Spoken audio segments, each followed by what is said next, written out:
Magandang araw mga boss, dito na ako sa part 2. Ito yung problema ni customer na naging pigil na yung hatak mula nang nagawa itong preno niya dito sa likuran at harapan. At dahil nga sa pangyayari yan mga boss, pati itong harap ngayon, pinacheck na rin sa akin ni customer. Pero bago yun, i-check ko muna itong pang-ilalim niya kung may problema. Sa nakita ko mga boss dito sa pang-ilalim ni customer, kung makikita nyo dito sa tie rod ball joint, wala naman akong naramdamang problema. Ibig kong sabihin, wala namang kalog dito sa gulong niya. Pero ayon naman sa sumbong ni customer, meron daw siyang naririnig na ingay dito or lagutok dito sa driver side. Kaya i-double check ko yan. Okay naman siya, wala siyang sira eh. Ayun, inaanong pala dyan, pag kumakapit sa kaliwa. Yun nga mga boss, narinig yun yung reklamo ni customer. Pag kumakabig daw siya pakaliwa, meron daw tok-tok na naririnig siya. Kaya ayan ngayon yung hahanapin ko mga boss. Kasi minsan mga boss, yung pag-uga-uga ko ng gulong gamit lang yung kamay ko, minsan hindi nagpupositibo dyan eh. Pero pag ginamitan ko na yan ng tubo mga boss, yan, nakukuha ko naman, awa ng Diyos. Kaya tanggalin ko na itong gulong mga boss. Tsaka ako ngayon, gagamitan niya ng tubo, ayun ang gagamitin kong pang-uga dito sa ball joint niya. Pero bago yun mga boss, ikutin ko muna itong wheel hub niya. Kung magaspang siya, ikutin. Ayan mga boss, ikutin ko yan. Sa pakiramdam ko mga boss, wala namang problema dito sa wheel bearing niya. Kaya lang medyo mahigpit ikutin itong rotor disc niya. Possible niyan sa sliding pin, stack up siya. Pero bago ako dyan pumunta mga boss, balik muna ako dito sa pag-check up ko sa pang-ilalim ng sasakyan ni customer. Tingnan mo, gumagalaw-galaw. Ito.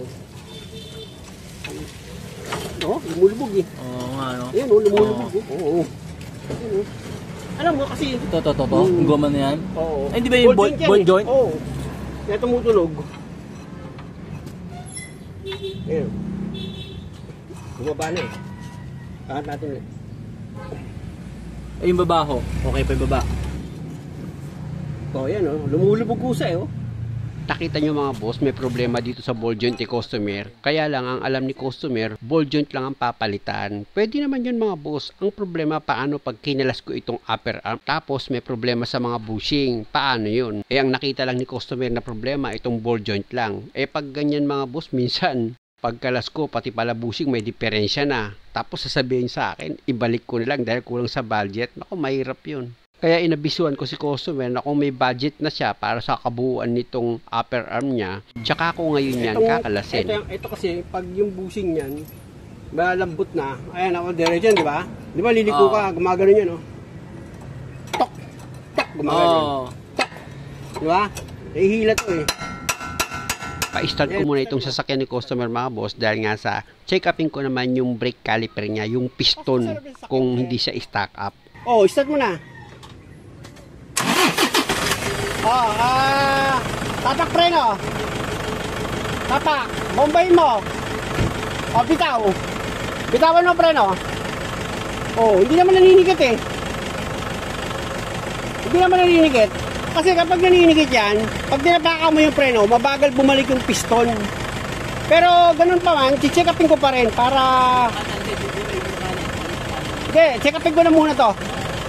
Ito yung lagi kong problema mga boss eh. Pag nag-check up ako, dito pala ako nag-check up sa kaliwa at hindi ko pa nakikita yan, pinapapunta agad ako sa kanan. Doon naman daw yung check upin ko, excited. Kaya ang nangyayari, tumatagal lalo yung trabaho. Kasi lilipat ko naman yung jack sa kabila, kakabit ko yung gulong dito, imbis na ginagawa ko muna ito. Para matapos na yung problema dito, tsaka naman ako lilipat sa kabila.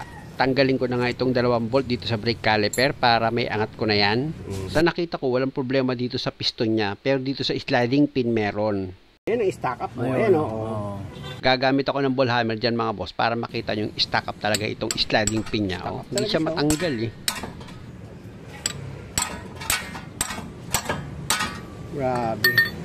Pag ganyan mga boss, kakalasin ko na itong buong brake caliper ni customer. Pero bago yun, ipitin ko muna ng vice grip itong brake hose niya para hindi tumapon yung brake fluid. Siyempre naman, sa pag-ipit ng hose, depende yan sa gumagawa.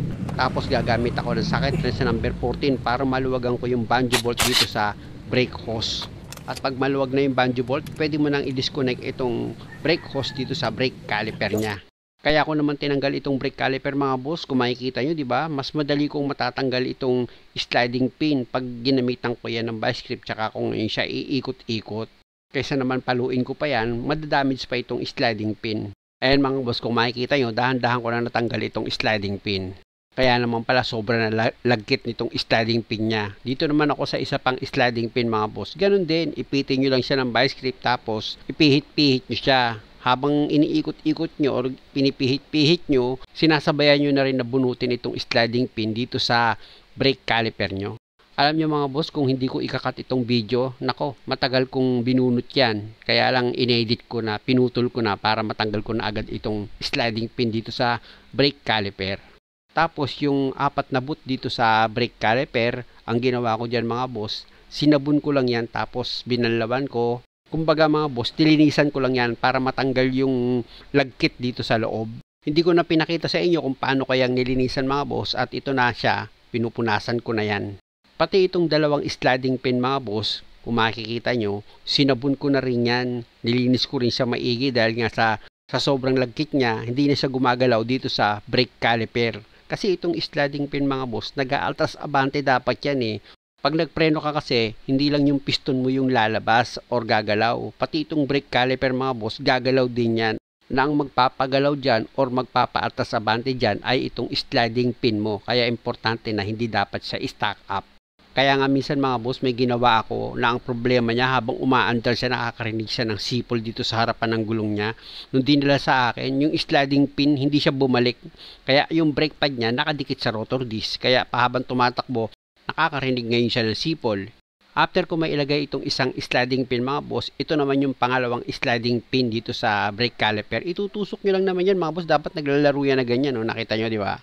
Ayan, dapat gumagalaw-galaw yan. Basta tandaan nyo mga boss, itong sliding pin mo, importante, gumagalaw-galaw siya. Hindi dapat siya stack up. Para yung brake pad mo, hindi laging nakadikit dito sa rotor disc. Kasi minsan may nangyari din na gano'n mga boss eh. Meron akong video noon, yung brake pad niya, mabilis daw maubos. Nung ma-check up ko, yung sliding pin niya, stack up. Kaya nung nililis ko yung sliding pin niya, lumuwag na siya. O, tumawag sa akin, sabi niya, hindi na daw mabilis maubos yung brake pad. O, di ibig sabihin, isa rin yan sa mga dahilan, kaya mabilis maubos yung brake pad nyo. Ayan mga boss, nakita nyo, di ba, nailagay ko na itong 2 bolt na number 14 dito sa brake caliper. Hihigpitan nyo lang yan ng maayos. Siya nga pala mga boss, same procedure lang din yung ginawa ko. Sa kabilang side, ganyan din. Nililis ko lang din yung sliding pin niya. Kaya hindi ko na ipinakita sa inyo yung video. Same procedure lang kasi ng trabaho. At tungkol naman sa pangilalim niya sa kabilang side, wala namang problema doon. Tanging dito lang ang may problema sa upper arm niya. At in-schedule namin yan ni customer. At tungkol naman sa pag-road test na ginawa namin dito mga boss, kung napanood nyo yung part 1, ito na yung karugtong. Kasama ito sa pag-road test na ginawa namin after ko magawa itong preno niya. Kaya ang makukuha nyong idea dito mga boss, kapag nagpagawa kayo ng preno, lalo na sa brake caliper, yung sliding pin, palinisan nyo, kasama yun sa trabaho. Kung stack up siya, pero kung hindi naman siya stack up mga boss, para sa akin, mas okay na wag na lang siyang galawin. Ito na mga boss, i-check ko na yung ikot nitong gulong ni customer, kung sasabit pa ba yung brake pad niyan kapag nagpreno-preno si customer.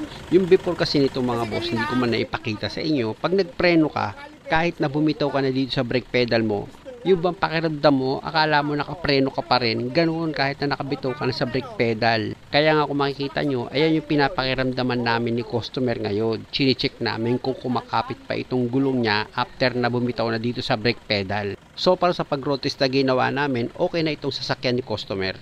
Maraming salamat at sana nakakuha kayo ng idea at kung maaari, huwag nyo naman sanang kalimutang mag-subscribe sa channel ko.